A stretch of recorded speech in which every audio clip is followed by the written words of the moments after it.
स्वागत है आपका अजितेश जी। वक्तव्य प्रस्तुत कीजिए। सर्वप्रथम मंगलाचरण। अस्मद्गुरुभ्यो नमः। अस्मत्परमगुरुभ्यो नमः। अस्मत्सर्वगुरुभ्यो नमः। श्री राधा कृष्णाभ्यां नमः। श्रीमते रामानुजाय नमः। लंबोदरं परमसुन्दरमेकदन्तं पीताम्बरं त्रिनयनं परमं पवित्रम् उद्यादिवाकरनिभोज्ज्वलकान्तिकान्तम् विघ्नेश्वरं सकलविघ्नहरं नमामि। शरीरं स्वरूपं ततो कलत्रं यशस् चारुचित्रं धनं मेरुतुल्यं मनश्चैनलघनं स्त्रीगुरुरङ्घ्रिपद्मे ततः किं ततः किं ततः किं ततः किं नारायणं नमस्कृत्यं नरं चैव नरोत्तमं देवीं सरस्वतीं व्यासं ततो जयमुदीरयेत्। जयतु जयतु देवो देवकी नन्दनोऽयं। जयतु जयतु कृष्णो वृषणवंशप्रदीप। जयतु जयतु मेघ श्यामल कोमलांगम। जयतु जयतु पृथ्वी भारनाशो मुकुंद। कृष्ण त्वदीय पद पंकज पंजरान्ते अत्वैध्वमे अध्यैव मे विशतु मानसराजहंस। प्राण प्रयाण समये कपवात पित्तै कंठावरोधन विदौ स्मरणं कुतस्ते। बर्हापीरं नटवरवपुः कर्णयोः कर्णिकारम् बिभ्रत्वा सह कनककपिशं वैजयन्तीं च मालाम्। रन्ध्राण वेणुरुरधर सुधया पूर्णयन् गोपवृन्दैः। वृन्दारण्यं स्वपदरमणं प्राविशत् गीतकीर्तिः। करारविन्दे न पदारविन्दं मुखारविन्दे विनिवेशयन्तं। वटस्य पत्रस्य पुटीशयानं बालं मुकुन्दं मनसा स्मरामि। रामाय रामभद्राय रामचन्द्राय वेदसे रघुनाथाय नाथाय सीताया पतये नमः। अंजना नंदनं वीरं जानकी शोकनाशनं कपीशमक्षहन्तारं वन्दे लङ्काभयङ्करम्। मूकं करोति वाचालां पंगुं लङ्घयते गिरिं। यत्कृपातमहं वन्दे परमानन्दमाधवम्। भक्त भक्ति भगवंत गुरु चतुर्नाम वपु एक। इनके पद वंदन किए नासत विघ्न अनेक। बोले वृंदावन बिहारी लाल की जय। श्री भागवत महापुराण की जय। श्री सुखदेव जी भगवान की जय। कथा में पूर्व संकीर्तन करेंगे।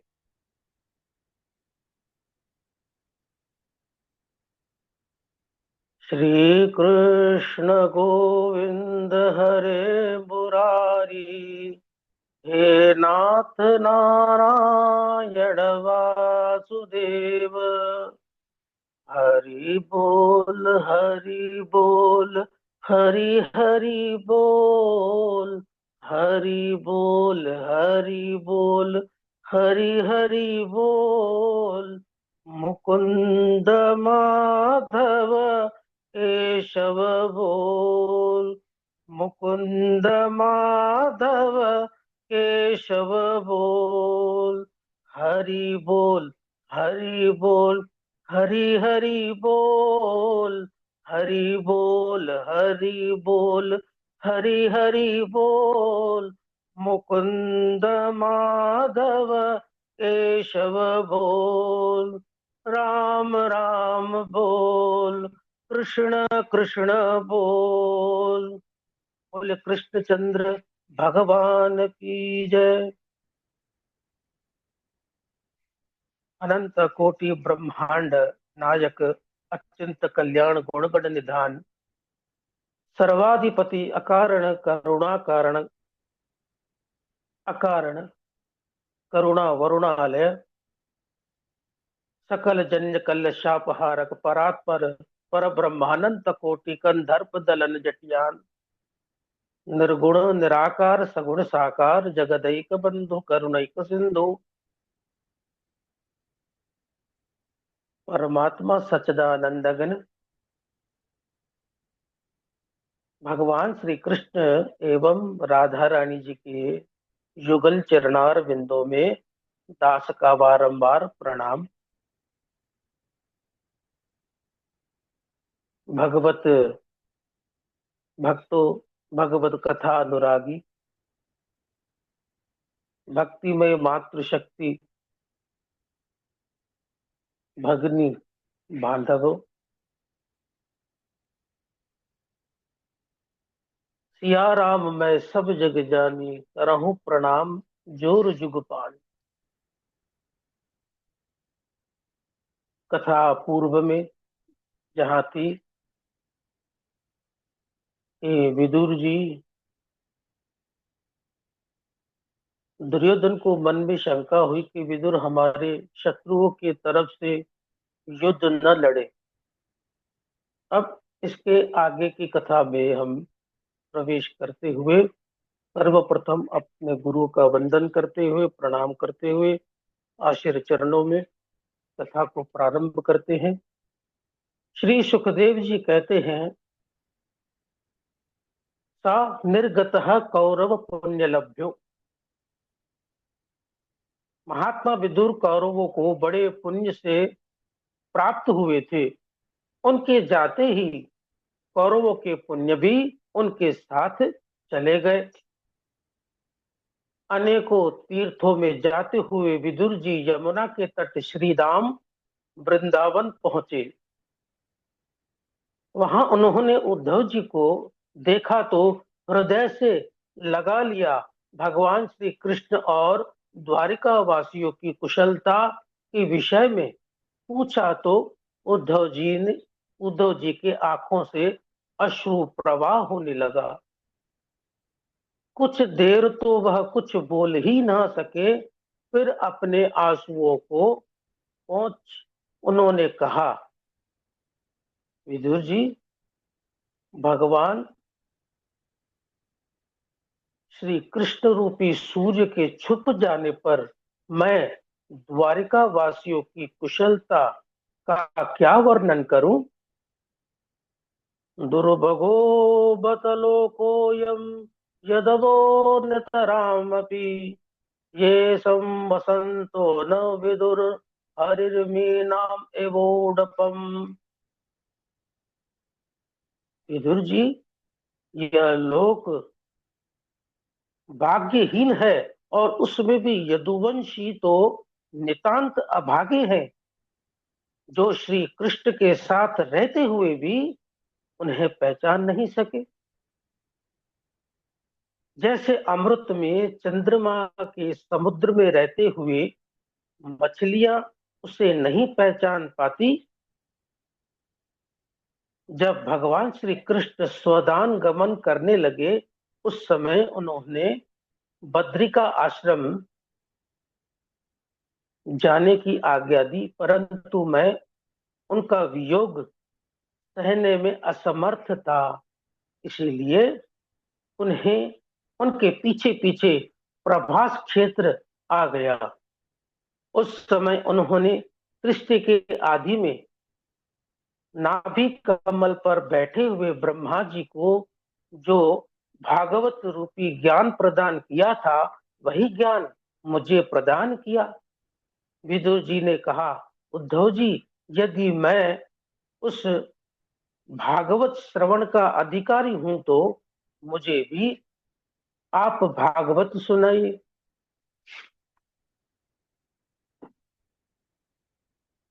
उद्धव जी ने कहा, विदुर जी, जब भगवान श्री कृष्ण मुझे उपदेश दे रहे थे उसी समय मेरे साथ में मैत्री जी भी थे। भागवत उन्होंने भी सुनी। भगवान श्री कृष्ण ने मैत्री जी को आज्ञा दी, जब मेरा भक्त विदुर आए तो उन्हें आप यह श्रीमद् भागवत अवश्य सुना दीजिएगा। विदुर जी ने जैसे ही यह सुना कि भगवान श्री कृष्ण ने अंतिम समय में मेरा स्मरण किया, तो वह गदगद हो गए और उद्धव जी से आज्ञा ले गंगा के तट हरिद्वार पहुंच गए। वहां मैत्री मुनि को प्रणाम किया और उनसे प्रश्न किया। सुखाय कर्माणि करोति लोको हि आनदूपा विदन्ति भूयस्तत एव दुःखं यदत्र युक्तं भगवान वदेन्नः। मुनिवर, सांसारिक प्राणी सुख की प्राप्ति के लिए कर्म करते हैं, परंतु उन्हें सुख नहीं मिलता। सुख के स्थान पर और दुख बढ़ जाते हैं। क्या करना चाहिए? मैत्रेय मुनि ने कहा, विदुर जी, आपने लोक मंगल के लिए बहुत ही उत्तम प्रश्न पूछा है। कोई तन दुखी, कोई मन दुखी, कोई धन बिन रहत उदास, थोड़े थोड़े सब दुखी, सुखी राम जी के दास। विदुर जी, इस संसार में प्रत्येक प्राणी दुखी है, एकमात्र कोई सुखी है तो वह है भगवान का दास, भगवान का भक्त। दुखालयम आशाश्वतम। विदुर जी, ये संसार दुख का घर है और सदा रहने वाला नहीं है। जब ब्रह्मा जी इस जगत की सृष्टि कर रहे थे, उस समय सर्वप्रथम अज्ञान की 5 वृत्तियां, तम, मोह, महामोह, तामस और अंध तामृष्य, ये उत्पन्न हुए, जिन्हें अविद्या, अस्मिता, राग, द्वेष और अभिनिवेश भी कहते हैं। ब्रह्मा जी ने अपने इस पापमय सृष्टि को देखा तो प्रसन्न नहीं हुए। भगवान का चिंतन किया और इस बार सनक, सनंदन, सनातन और संत कुमार, यह 4 निवृत्त प्रायण मुनि उत्पन्न हुए। ब्रह्मा जी ने जब इन्हें सृष्टि करने की आज्ञा दी तो उन्होंने मना कर दिया, जिससे ब्रह्मा जी को अत्यंत क्रोध आ गया। उन्होंने अपने उस क्रोध को रोकने का बहुत प्रयास किया, परंतु वह भ्रुकुटी के मध्य से एक नील लोहित बालक के रूप में उत्पन्न हो गया और रोकर कहने लगा, पिताजी, मेरा नाम बताइए और मुझे काम बताइए। ब्रह्मा जी ने कहा, तुम उत्पन्न होते ही फूट फूट कर रोने लगे, इसीलिए प्रजा तुम्हें रुद्र इस नाम से पुकारेगी। इसके अलावा मन्यु, मनु, महिनीश, महिनश, महान, शिव, ऋतध्वज, उग्ररेता, भव, काल, वामदेव और दीक्षा, इन रुद्राणियों को ग्रहण कर सृष्टि करो। ब्रह्मा जी के इस प्रकार आज्ञा देने पर भगवान रुद्र अपने ही समान उग्र भूत आदि की सृष्टि करने लगे। ब्रह्मा जी ने जब इस प्रकार की सृष्टि को देखा तो कहने लगे, अलम प्रजाभिः सृष्टाभिः, बस करो, बस करो, सृष्टि करना बंद करो। भगवान रुद्र ने कहा, तो क्या करें? ब्रह्मा जी ने आज्ञा दी, तप आतिष्ठ भद्रम ते सर्वभूत सुखावहम। समस्त प्राणियों के सुख पहुंचाने के लिए तप करो। ब्रह्मा जी द्वारा इस प्रकार आज्ञा देने पर भगवान शंकर कैलाश पर्वत पर वट वृक्ष के नीचे बैठकर तपस्या करने लगे।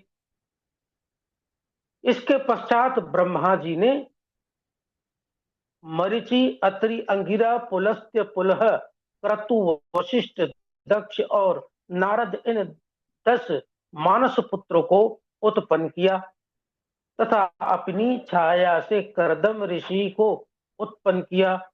इनसे भी जब जगत की सृष्टि का विस्तार नहीं हुआ तो ब्रह्मा जी ने भगवान का चिंतन करने लगे। उसी समय उनके शरीर के 2 भाग हो गए, जिससे स्त्री पुरुष का जोड़ा उत्पन्न हुआ। उनमें जो पुरुष थे वह सार्वभौम सम्राट स्वयंभू मनु हुए और जो स्त्री थी वह महारानी शतरूपा हुई। उन्होंने हाथ जोड़कर ब्रह्मा जी को प्रणाम किया और कहा, त्वमेकः सर्वभूतानां जन्मकृत वृत्तिदः पिता अथापि नः प्रजानान्ते शुश्रूषा केन वा भवेत्। आप प्राणियों को जन्म तथा आजीविका देने वाले पिता हैं। आज्ञा करिए, हम आपकी आज्ञा को सुनेंगे और वैसा ही करेंगे। और हम क्या सेवा प्रदान कर सकते हैं? ब्रह्मा जी ने कहा, बेटा मनु, तुम अपने ही समान गुणवान संतान उत्पन्न करो तथा धर्म पूर्वक पृथ्वी का पालन करो और भगवान श्री हरि की आराधना करो। मनु जी ने कहा, पिताजी मैं आपकी आज्ञा का पालन अवश्य करूंगा, परंतु आप प्रजा के रहने के लिए स्थान बताइए। इस समय जीवों की निवास भूत पृथ्वी प्रलय के जल में मग्न है। आप इसके उद्धार का प्रयत्न कीजिए। स्वयंभू मनु के इस प्रकार कहने पर ब्रह्मा जी विचार करने लगे, इस पृथ्वी का उद्धार कैसे होगा? उसी समय उनकी नासिका से अंगूठे के बराबर एक वराह शिशु निकला, जो देखते ही देखते हाथी के बराबर हो गया। उसने जल में छलांग लगा दिया और हिरण्याक्ष का वध कर पृथ्वी को अपने स्थान पर स्थापित कर दिया। बोले वराह भगवान की जय। विदुर जी मैत्रेय मुनि से पूछते हैं, मुनिवर यह दैत्यराज हिरण्याक्ष कौन था और वराह भगवान के साथ इनकी मुठभेड़ किस कारण से हुई? मैत्रेय जी कहते हैं, दितिर्दाक्षायणीं क्षतिर्मारीचिं कश्यपं पतिम् अपन्त्य कामा चक्मे संध्यायां हिरच्छारधिता। विदुर जी एक बार दक्ष नंदिनी दिति सायंकाल काम से संतप्त हो अपने पति महर्षि कश्यप के पास आई और पुत्र प्राप्ति की इच्छा से प्रार्थना करने लगी। महर्षि कश्यप ने कहा, देवी दिति मैं तुम्हारी इच्छा को अवश्य पूर्ण करूंगा, परंतु कुछ देर ठहर जाओ, क्योंकि यह समय सायंकाल का घोर समय चल रहा है, जिसमें भूत भगवान शंकर अपने गण भूतादिकों के साथ विचरण करते हैं। महाराज मनु ने मनुस्मृति में लिखा है, चत्वारि खलु कार्याणि संध्या काले विवर्जयेत। आहारम मैथुनम निद्राम स्वाध्यायं च चतुर्थकम। शाम के समय भोजन, स्त्री प्रसंग, सोना और पढ़ना नहीं चाहिए। महर्षि कश्यप के इस प्रकार समझाने पर भी दिति नहीं मानी। उनके वस्त्रों को पकड़ लिया। महर्षि कश्यप ने दिति के इस दुराग्रह को देखा तो देव को प्रणाम किया और उनकी इच्छा को पूर्ण कर स्नान, आचमन, प्राणायाम कर भगवान का ध्यान करने लगे। उस समय दिति लज्जित हो महर्षि कश्यप के पास आई और कहने लगी, स्वामी, आप मेरे अपराध को क्षमा कर दीजिए और मुझे ऐसा वरदान दीजिए कि मेरा गर्भ नष्ट ना हो। महर्षि कश्यप ने कहा, दिति, तुमने मेरी आज्ञा को न मानकर भगवान रुद्र की अवहेलना की है। इसीलिए तुम्हारे गर्भ से 2 राक्षस उत्पन्न होंगे। वे अपने अत्याचारों से त्रिलोकी को पीड़ित करेंगे, लेकिन तुम्हें अपने कर्म पर पश्चाताप हुआ है, इसीलिए मैं तुम्हें वरदान देता हूं। तुम्हारे पुत्र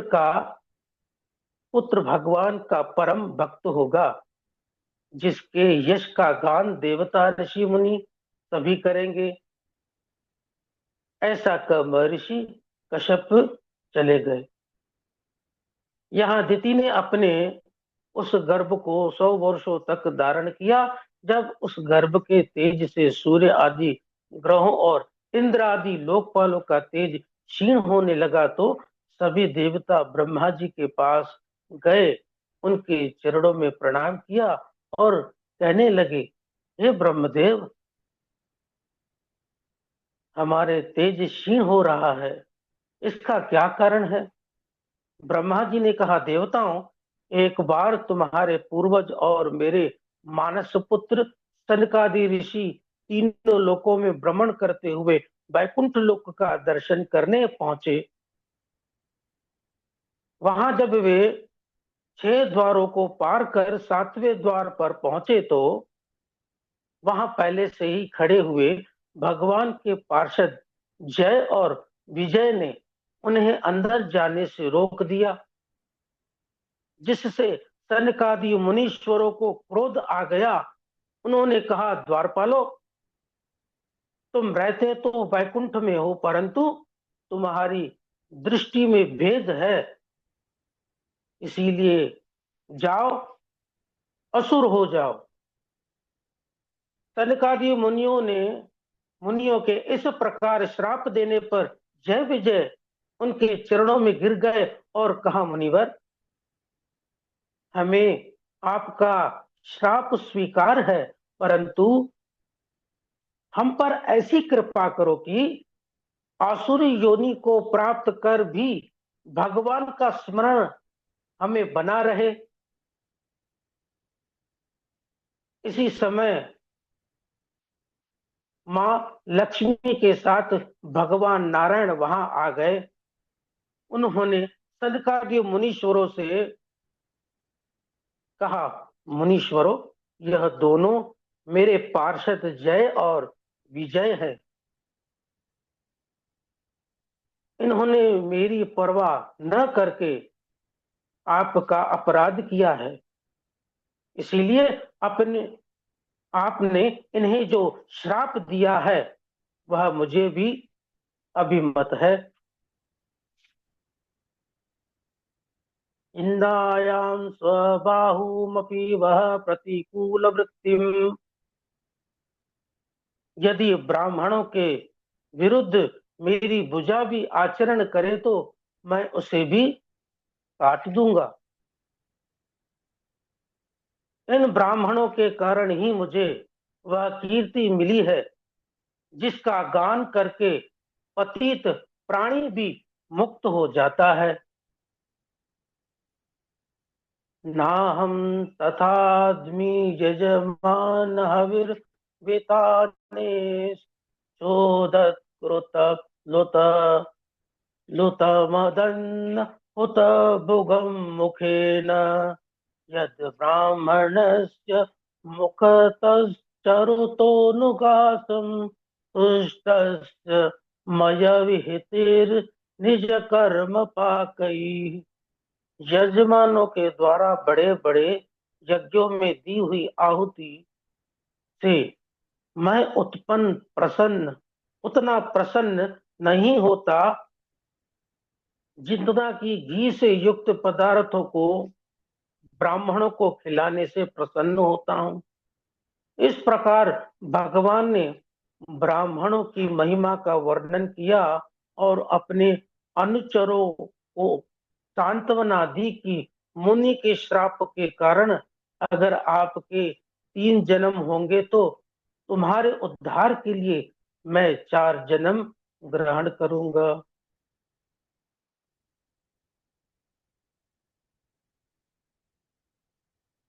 गुरुवर इतना ही।